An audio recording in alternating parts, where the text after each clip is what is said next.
So this unit is on thermochemistry, so basically how heat is involved in chemical reactions and also just heat transfer physically between objects. And you have your guided notes to go with this, so you want to obviously have those out, kind of fill them out as we go. So the first definition we need to make is what is energy? All right, energy can be defined as the ability to do work and that is going to be measured in joules, which is just a J is the abbreviation. Work is just basically pushing or pulling an object over a distance by applying a force. So if you push something and it doesn't move, you're not doing work. But if it does, you're doing work. And then, so in terms of chemistry, how does this come about, or how does this matter? You can say that, for example, when the combustion of gasoline happens inside of a car's engine, it's doing work because it's pushing the piston down, and that in turn, moves the car down the road eventually. So a joule is defined as a newton applied to a 1 kilogram object over the course of 1 meter. So again, you can see that it's a force, which is what newtons are measuring, applied to a mass, and basically pushing or pulling it over a distance. And then many times you'll actually see, instead of joules used, you'll sometimes see calories. And we'll talk a little bit more about calories later on. Joules are the unit that we're going to use more. But when you see calories labeled in the back of a bag of chips or a soda or whatever, that's referring to just the amount of stored energy in that food that can be released. And it can also be measured in joules or kilojoules. If you were in Canada or in Europe or someplace where they use the metric system, you're going to actually see joules on that food container. All right, so heat then is just a form of energy. Sometimes we refer to it as thermal energy, and it always goes from hot substances to cold ones. So the reason for that is because we're talking about how fast the particles, how much kinetic energy the particles have.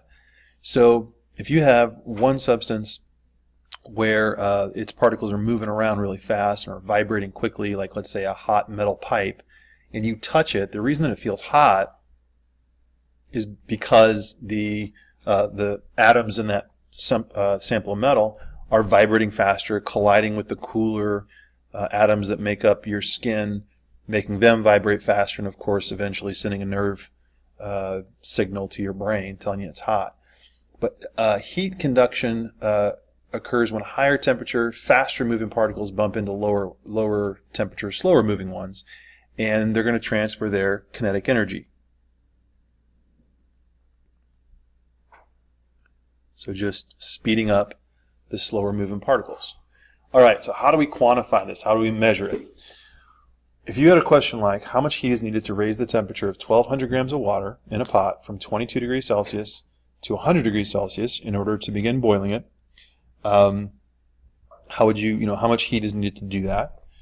You're going to use this equation, Q equals C times M times delta T. So let's define these terms first of all. Q is the symbol that we're going to use for heat transferred. Okay, and of course, as we just said, it's measured in joules. So how much heat is transferred? So if this question is asking how much heat is needed, we're solving for Q. So we don't have to rearrange our equation. It's already set up to solve for Q. C is something new. This C symbol stands for something called specific heat. And specific heat is just the resistance to temperature change.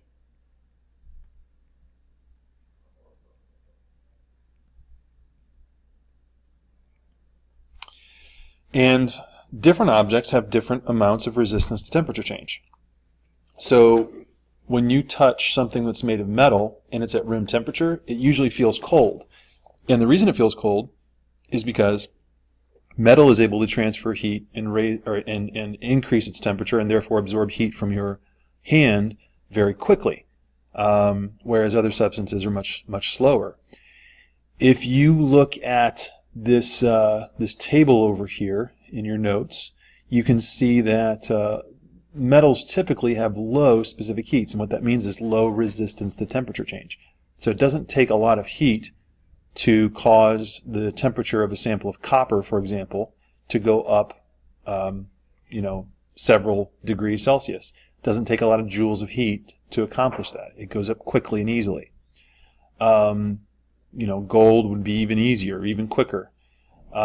Whereas we get down to water, especially in the liquid form, it has a very high specific heat. 4.18 means that it takes a lot of joules of heat to raise the temperature of water by just 1 degree Celsius. So water is really good at absorbing heat. And the unit for specific heat is joules over grams times degrees Celsius. Okay.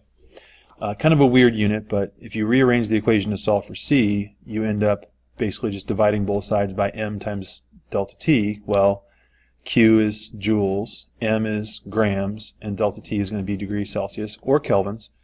And so you end up with this kind of weird looking unit for specific heat. But the high specific heat of water is very important. If you didn't have the high specific heat of water buffering and resisting temperature change, the Earth wouldn't be able to be inhabited because the temperature would fluctuate too dramatically. The fact that we have a climate that doesn't vary by hundreds of degrees when the sun comes up versus when it's down is largely due to the high resistance to temperature change that our oceans have, and that that the water that's in the air has, and that the water that's in the clouds has. All that water resists temperature change really well. It's also the reason that when you live in a humid environment, or an environment that's close to the coast, close to a big body of water, like let's say San Francisco or Los Angeles or Miami, we don't get the big fluctuations in temperature that you get in let's say the desert, where the temperature can drop and it can get pretty cold at night, even though it's getting super hot during the day. And that's because there's not a lot of water around to buffer that temperature change in the desert. The same thing is true on planets that don't have, if you go to Mars and you don't have that water present, then the temperature is going to fluctuate much more from day to night due to the sun. So water is a great heat sink. It's great at absorbing heat.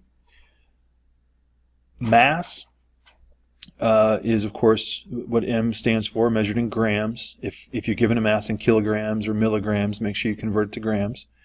And then delta T, of course, delta means change, so delta T is temperature change. It can be measured in kelvins or degrees Celsius. The reason that you can use either one is because the increments on the Celsius scale are the same as the increments on the Kelvin scale. So if you had two thermometers and one was measuring 0 degrees Celsius, the one next to it was measuring, let's say, 273 kelvins, those two numbers are different, but changing temperature by, let's say, 3 kelvins to go up to 276 kelvins is the same temperature change as going up to 3 degrees Celsius. So the distance from 0 to 3 degrees Celsius is the same as the distance from 273 to 276. You've got a delta T of 3. Now you couldn't do this with Fahrenheit because the Fahrenheit scale is the degrees, the increments are a lot smaller. So if you had Fahrenheit, not only would the numbers themselves be different, but they'd be a lot closer together. So you couldn't interchange Fahrenheit for your delta T. It can only be in kelvins or degrees Celsius. Okay, so let's actually do the problem. So this is just a repeat of the question that was asked. Oh, I'm sorry, this is not a repeat of the question that was asked up above. But let's solve it anyway. So it says we're looking this time for the specific heat of the material. So if we take the Q equals C times M times delta T, and we're trying to solve for C, right? Specific heat. So if we divide both sides by M times delta T, we get Q over M times delta T, and then we just plug in our values. So we get Q, in this case, is going to be 909.3 joules, right? That's right there. mass, which is 28.5 grams. And our delta T, we could do the subtraction separately, but I'm just going to go ahead and just write it in there. 87.7 degrees Celsius is my maximum temperature. 42.3 is my minimum, so I'm just going to subtract larger minus smaller, and you can always do that because the change in temperature you can look at as an absolute. So whether the temperature is going up or down, we're just interested in the change. So you can always do bigger minus smaller. Okay, so go ahead and calculate that, see what you get. Okay, so you should have gotten 0.703 joules per gram times degree Celsius as our specific heat. Now, does that look like a reasonable answer? If I look at my little table up here, yeah, I mean, because I've got like, it's a little bit lower than aluminum, 0.895, yet it's higher than copper, so it fits. It makes sense. It might be graphite, which is pretty close to my answer, 0.709. Okay, but it doesn't ask me to identify the material. So, okay, I'm going to let you try number 3 on your own, and then have that done when you come to class, and we'll share the answer and do that at that point. Let's jump down to a little bit more complex question, and do number 4 as well. So do 3 and 4 on your own, and let's jump down to number 5. An unknown metal with a mass of 185 grams is taken from an oven where it had been heated to 350 degrees Celsius. It's dropped into a 1 liter container of water. The water rises in temperature from 23 to 31 degrees Celsius. Find the specific heat of the metal. So we're looking for the specific heat of the metal. I'm going to label that C of metal. We just said that C is equal to Q over M times delta T. Okay, now here's the thing. We aren't given the amount of heat that's added to the metal. So right now we're missing this piece of information. But what you have to understand is if the metal is placed in water, at least if it's placed pretty quickly or transferred pretty quickly to the water should absorb the heat from the metal. Hopefully most of the heat from the metal. And if that's true, we can say that the Q for the metal, the heat, in other words, lost by the metal, was gained by the water. So therefore Q of the metal is equal to Q for the water. So if I can find the Q for the water, I can plug that in as the Q for the metal. I already have the mass of the metal, and I have the delta T for the metal. All right, so what I'm going to do is, with that in mind, I'm going to try to solve for C. So I'm basically just going to do this down here. So the C for the metal equals, now we know the mass of the metal, to put on the bottom, was 185 grams. And we know that its change in temperature, well, the metal was taken from a 350 degree oven and dropped into water, and that water rose up to 31 degrees. So what that means is, if we go back to what we know about heat transfer, the water should go up in temperature continually until the water and the metal are the same temperature. So what that means is the 31 degrees Celsius given to us in the problem as the final temperature of the water, so like the warmest temperature of the water, would also be the coolest temperature that the metal reaches. So the water is going from 23 up to 31. The metal is going from 350 down to 31, and that's where they're meeting. Okay, so it's going 350 down to 31. So I'm just going to subtract, and then on top, instead of Q for the metal, I'm going to substitute in Q for the water. Now I'm not given Q for the water, but I know that Q equals C times M times delta T. So what I'm going to do is just plug in what Q for the water is equal to, which is C times M times delta T. So I'm just going to say the C for water, which is 4.18 joules over grams times degrees Celsius. I got that from the table, right? The mass of the water, well, 1 liter of water would weigh, well, that'd be 1,000 milliliters, so that would be 1,000 grams. And then the delta T for the water, again, we said it went from 23 up to 31. So we always want to go big minus small to get the absolute value. So 31 minus 23. And that's it. We should be all set up to find the specific heat of the metal. So see what you get.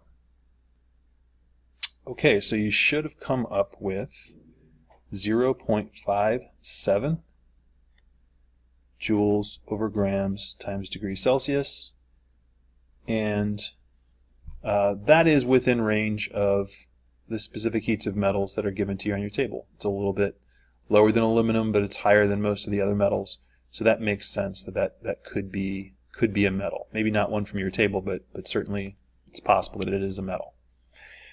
So I've already asked you to do 3 and 4 on your own. I also want you to try number 6 on your own, and we'll talk about that answer in class next time. It is very similar, I will tell you, to number 5. The only difference is here we're trying to solve for the mass of a piece of metal.